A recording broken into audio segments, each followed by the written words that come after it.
La matinale de Radio Classique avec David Abiker. Votre invitée Stéphane, la présidente déléguée de la Chambre syndicale internationale Auto et Moto. Atina Argiriou, bonjour. Bonjour. Merci d'être avec nous. Vous représentez les constructeurs de véhicules particuliers, voitures et de roues, à l'exception de Renault et Stellantis, on en parlera. Depuis quelques semaines, on a le sentiment que certains constructeurs en Europe veulent torpiller la date de 2035 pour l'interdiction à la vente des véhicules thermiques dans l'Union européenne. Est-ce que vous pensez qu'il faut décaler cette date parce que les constructeurs ne sont pas prêts ? Les constructeurs sont prêts, car depuis l'accord du Green Deal et la mise en place de cette trajectoire de 2035, 2040 et 2050, après, ont calé tous leurs investissements, les recherches et développement, la production industrielle et également le plan commercial autour de cette trajectoire. Alors, les constructeurs sont prêts. Ce qu'ils disent les constructeurs, c'est que ça suffit pas en fait d'être prêts nous-mêmes, de pouvoir proposer des modèles électriques ou hybrides ou des modèles de transition. Il faut également un environnement. Et aujourd'hui, on n'a pas cet environnement en Europe. On peut quand même douter du degré de préparation des constructeurs. Un cadre de BMW a déclaré dans la presse il y a quelques jours que les moteurs thermiques ne disparaîtront jamais. Porsche a annulé le lancement de tous ses modèles électriques. Et du côté des constructeurs français, on nous dit que peut-être il faut revoir le calendrier de ce passage à l'électrique. Revoir le calendrier de ce passage à l'électrique, c'est-à-dire prolonger la vie et les maintiens et la recherche-développement sur plusieurs technologies. Et puis, prolonger ce calendrier, à moins de créer un environnement propice à cette transition, on peut le prolonger internellement.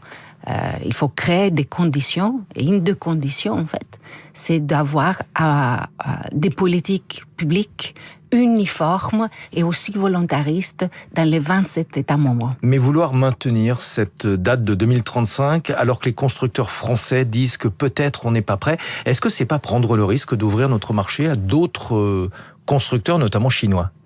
Alors, l'industrie automobile n'est pas l'industrie qu'on a connue il y a quelques années. Ce n'est pas l'industrie manufacturière où on mettait les matières premières à l'entrée de l'usine et on sortait un produit. C'est une industrie très complexe, interdépendante, mondialisée, que ce soit par ses chaînes d'approvisionnement ou que ce soit par ses chaînes de distribution. Les constructeurs français, européens ou même chinois ou autres, ils doivent investir dans tous les marchés pour trouver la compétitivité. Alors, on ne peut pas être compétitif et survivre uniquement dans notre marché. Vous parlez du Green Deal. Pour vous, les 27 pays de l'Union européenne n'ont pas mis tous les mêmes moyens sur la table. Vous estimez notamment que la France n'a pas joué le jeu. Pour quelle raison ? La France a joué le jeu par rapport à le prix de l'électricité. Je pense qu'on a le meilleur prix d'électricité, ce qui confère une confiance aux consommateurs par rapport à l'utilisation, le coût de l'utilisation de son véhicule. Elle a mis également beaucoup de moyens sur les infrastructures de recharge. Je pense qu'on a le meilleur réseau actuellement en Europe. Par contre, les politiques publiques ont été orientées pour protéger une industrie, ont trop intervenu finalement dans les règles de marché, ils l'ont complètement déstabilisée. Notamment pour le secteur automobile, la France a voulu trop protéger Renault et Stellantis ? Je pense qu'il a voulu protéger une industrie, ce qui est normal. C'est tout à fait normal dans cette période de transition et pas d'impasse de vouloir soutenir cette industrie. Maintenant qu'on interfère directement dans les marchés, on les déstabilise et c'est extrêmement difficile de pouvoir trouver un équilibre et surtout la confiance du consommateur. Vous représentez les constructeurs de véhicules particuliers à l'exception de Renault et Stellantis. Pour quelle raison ? Renault, traditionnellement, faisait partie en fait du comité de constructeurs français. On a de moins en moins de constructeurs français. Stellantis, avant la fusion avec Fiat Chrysler et PSA, Fiat Chrysler était chez nous. Et après la fusion, je pense qu'ils ont voulu se représenter par eux-mêmes. Ils ont estimé qu'ils avaient une taille critique suffisante pour se représenter eux-mêmes. La même chose en France et à Bruxelles. Le marché des voitures électriques est confronté à une réalité. En Europe, les voitures électriques ont du mal à convaincre les consommateurs. Est-ce que vous avez le sentiment qu'il y a un phénomène de défiance par rapport à ces véhicules ? On commence à avoir un peu de recul et des études pour dire que ceux qui sont passés le cap, ils ne reviendront pas en arrière.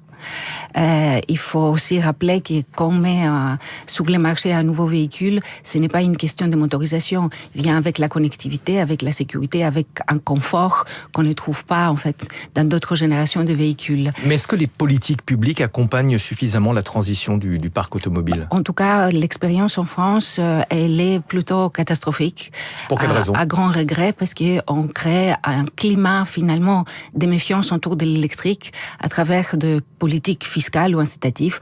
On peut taxer l'électrique parce qu'il est lourd. On a effectivement cette tendance à vouloir se battre contre la masse d'un véhicule, même si cette masse représente la sécurité, même si cette masse représente finalement une autonomie supérieure à cause de la taille de batterie. À Paris, à Lyon, à Grenoble, les municipalités sont parties en guerre contre les voitures sans forcément faire de distinction entre les modèles thermiques et électriques. Est-ce que cette politique également ne contribue pas à générer un mouvement de défiance ? Et à considérer que l'électrique, ça n'est pas forcément mieux pour l'environnement. C'est regrettable que la désinformation et les dogmes parfois prévaut à l'intérêt public et à ces projets collectifs qui s'appellent transition écologique. C'est vrai, c'est regrettable.